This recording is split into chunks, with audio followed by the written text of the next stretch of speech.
السلام علیکم ورحمۃ اللہ وبرکاتہ۔ سامعین کرام، جب ہمارے نبی صلی اللہ علیہ وسلم نے اپنے نبی ہونے کا اعلان فرمایا تو ان پر کافروں نے، کفار مکہ نے کتنے سارے ظلم و ستم ڈھائے، یہ سارا بیان آج اس ویڈیو میں کیا جائے گا۔ اگر ابھی تک آپ نے ہمارے چینل کو سبسکرائب نہیں کیا ہے تو سبسکرائب کر لیں اور بیل آئیکن کو بھی ضرور پریس کر لیں تاکہ آنے والی ویڈیو کی نوٹیفیکیشن آپ کو ضرور مل جائے، اور اس ویڈیو کو اپنے دوستوں میں ضرور شیئر کریں تاکہ ان کے علم میں بھی مزید اضافہ ہو۔ چلیے بیان شروع کرتے ہیں۔ نبی صلی اللہ تعالی علیہ وسلم کے اعلان نبوت کے 3 برس تک آپ نے خفیہ دعوت اسلام پھیلایا۔ 3 برس کی اس خفیہ دعوت اسلام میں مسلمانوں کی ایک جماعت تیار ہو گئی۔ اس کے بعد اللہ تعالیٰ نے اپنے حبیب صلی اللہ علیہ وسلم پہ سورہ شعراء کی آیت وَأَنذِرْ عَشِيرَتَكَ الْأَقْرَبِينَ نازل فرمائی، اور خدا بند تعالیٰ کا حکم ہوا کہ اے محبوب، آپ اپنے قریبی خاندان والوں کو خدا سے ڈرائیے۔ تو حضور صلی اللہ علیہ وسلم نے ایک دن کوہ صفا کی چوٹی پر چڑھ کر یا معشر قریش کہہ کر قبیلہ قریش کو پکارا۔ جب سب قریش جمع ہو گئے تو آپ نے فرمایا، اے میری قوم، اگر میں تم لوگوں سے یہ کہہ دوں کہ اس پہاڑ کے پیچھے ایک لشکر چھپا ہوا بیٹھا ہے جو تم پر حملہ کرنے والا ہے، تو کیا تم لوگ میری بات کا یقین کر لو گے؟ تو سب نے ایک زبان ہو کر کہا، ہاں ہم یقیناً آپ کی بات کا یقین کر لیں گے، کیونکہ آپ نے ہم سے اب تک کبھی بھی جھوٹ نہیں بولا ہے، آپ کو ہمیشہ سچا اور امین ہم نے پایا ہے۔ آپ نے فرمایا کہ اچھا، تو پھر میں یہ کہتا ہوں کہ میں اللہ کا نبی ہوں اور تم لوگوں کو عذاب الہی سے ڈرا رہا ہوں، اور اگر تم لوگ ایمان نہ لاؤ گے تو تم پر عذاب الہی اتر پڑے گا۔ یہ سن کر تمام قریش، جن میں آپ کا چچا ابو لہب بھی تھا، سخت ناراض ہو کر سب کے سب چلے گئے اور حضور کی شان میں عزول فضول بکنے لگے۔ سامعین کرام، اب وہ وقت آ گیا کہ اعلان نبوت کے 4تھے سال سورہ ہجر کی آیت فَاصْدَعْ بِمَا تُؤْمَرُ نازل ہو گئی، اور حضور صلی اللہ تعالی علیہ وسلم کو اللہ تعالیٰ نے یہ حکم فرمایا کہ اے محبوب، آپ کو جو حکم دیا گیا ہے اس کو علی الاعلان بیان فرمائیے۔ چنانچہ اس کے بعد آپ اعلانیہ طور پر دین اسلام کی تبلیغ فرمانے لگے اور شرک و بت پرستی کی خلم کھلا برائی بیان فرمانے لگے، اور تمام قریش بلکہ تمام اہل مکہ بلکہ پورا عرب آپ کی مخالفت پر کمر بستہ ہو گیا، اور حضور صلی اللہ علیہ وسلم اور مسلمانوں کی ایذا رسانیوں کا ایک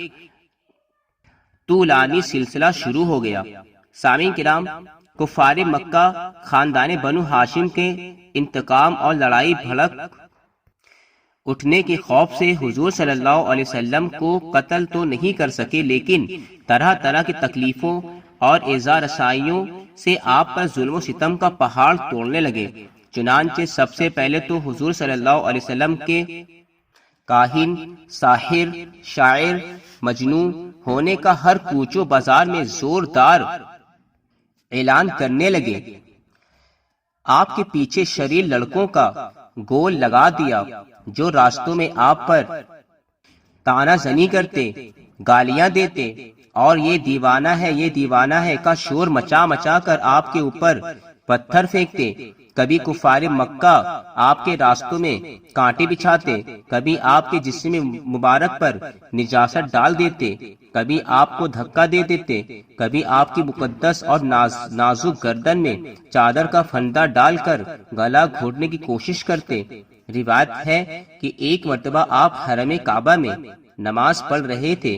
کہ ایک دن سنگ دل کافر عقبہ بن ابی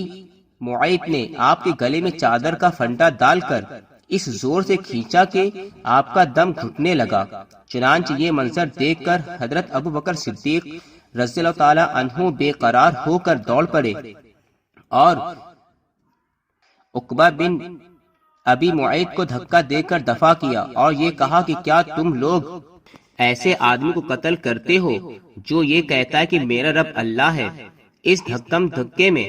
حضرت ابو بکر صدیق رضی اللہ تعالی عنہ نے کفار کو مارا بھی اور کفار کی مار بھی کھائی۔ زرقانی جلد نمبر 1 صفحہ نمبر 252 اور بخاری شریف جلد نمبر 1 صفحہ نمبر 544۔ سامعین کرام، کفار آپ کے معجزات اور روحانی تاثیرات اور تصرفات کو دیکھ کر آپ کو سب سے بڑا جادوگر کہتے۔ حضور صلی اللہ علیہ وسلم قرآن شریف کی تلاوت فرماتے تو یہ کفار قرآن اور قرآن کو لانے والے جبریل اور قرآن کو نازل فرمانے والے اللہ تعالیٰ کو اور آپ کو گالیاں دیتے معاذ اللہ، اور گلی کوچوں میں پہرا بیٹھا دیتے کہ قرآن کی آواز کسی کے کان میں نہ پڑنے پائے، اور تالیاں پیٹ پیٹ کر اور سیٹیاں بجا بجا کر اس قدر شور و گل مچاتے کہ قرآن کی آواز کسی کو سنائی نہیں دیتی تھی۔ حضور صلی اللہ علیہ وسلم جب کہیں کسی عام مجمع میں یا کفار کے میلوں میں قرآن پڑھ کر سناتے یا دعوت ایمان کا وعظ فرماتے تو آپ کا چچا ابو لہب آپ کے پیچھے چلا چلا کر کہتا جاتا تھا کہ اے لوگوں، یہ میرا بھتیجا جھوٹا ہے، یہ دیوانہ ہو گیا ہے، تم لوگ اس کی کوئی بات نہ سنو معاذ اللہ۔ سامعین کرام، ایک مرتبہ حضور صلی اللہ علیہ وسلم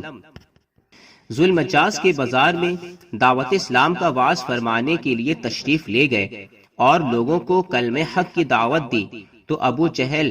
آپ پر دھول اڑاتا جاتا تھا اور کہتا تھا کہ اے لوگوں، اس کے فریب میں مت آنا، یہ چاہتا ہے کہ تم لوگ لات و عزا کی عبادت کرنا چھوڑ دو۔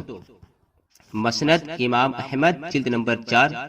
سامعین کرام، اسی طرح ایک مرتبہ جبکہ حضور صلی اللہ علیہ وسلم حرم کعبہ میں نماز پڑھ رہے تھے، عین حالت نماز میں ابو جہل نے کہا کہ کوئی ہے جو آل فلاں کے ذبح کیے ہوئے اونٹ کی اوجڑی لا کر سجدہ کی حالت میں ان کے کندھوں پر رکھ دے۔ یہ سن کر عقبہ بن ابی معیط کا کافر اٹھا اور اس اوجڑی کو لا کر حضور صلی اللہ علیہ وسلم کے دوش مبارک پر رکھ دیا۔ حضور صلی اللہ علیہ وسلم سجدے میں تھے،